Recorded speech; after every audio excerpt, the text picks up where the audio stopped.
Hi, it's me, Zoe! Ang batang from this to this! Opo, ngayon nga ay may susurprisahin tayo! Pero bago yun susunduin muna ako nila Daddy! Medyo naghintay pa nga dyan si Daddy kasi isa ako sa mga cleaners ngayon! Hoy, Zoe, napakasipa! At sa puntong yan ay nakalabas na nga ako ng school! Opo, at diretso na tayo dun sa susurprisahin natin, no? At dahil nga birthday daw niya, ay bumili na rin tayo ng cake! Kasi lagi ko namang sinasabi sa inyo na bahagi na to ng celebration natin. O paano ba yan, Red Ribbon? Baka naman. Hoy, Zoe, hindi ka magpaparinig. Ang totoo niyan, isa sa mga solid followers natin yung susurprisahin ko.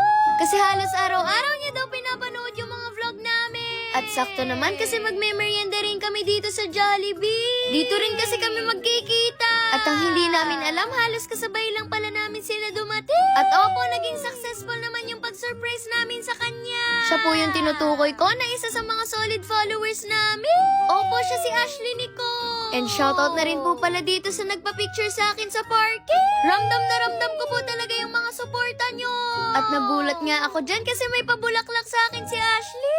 Hala, grabe yung effort. At nagpicture na nga rin po kaming dalawa dyan. Kasi sabi ng mami niya pumunta lang daw talaga sila para makita ako. At syempre para sulit na talaga yung effort nila. Trinit na rin namin sila sa Jollibee. At nakakatuwa nga po kasi ngayon lang to nangyari sa buhay ko. Ano? Hoy, yung bata from this to this nyo parang gusto pang magdrama. Isa rin po kasi to sa mga pangarap ko. Yung tipong kahit sa maliit na bagay lang, nakakapagpasaya na rin tayo ng ibang tao.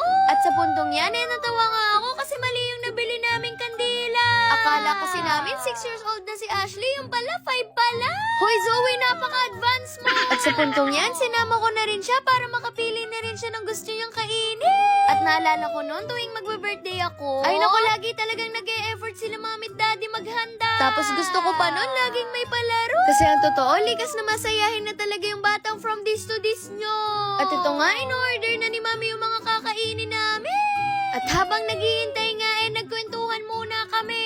Grabe din yung suporta ng mami ni Ashley sa kanya. Ganun talaga yung mga magulang natin, no? Kasi ganun rin yung naramdaman kong suporta kay mami at daddy. Hanggang sa makita ko si Ate Erica. At maya-maya nga lang po, ay dumating na rin yung mga in-order namin. Nabanggit nga sa amin nung mami ni Ashley na meron din daw handa sa kanila. O sige, pagkatapos natin dito, doon naman tayo sa inyo. Hoy, Zoe, baka tumaba ka niya. At ginamit na nga rin po pala namin tong kandila kasi sayang naman.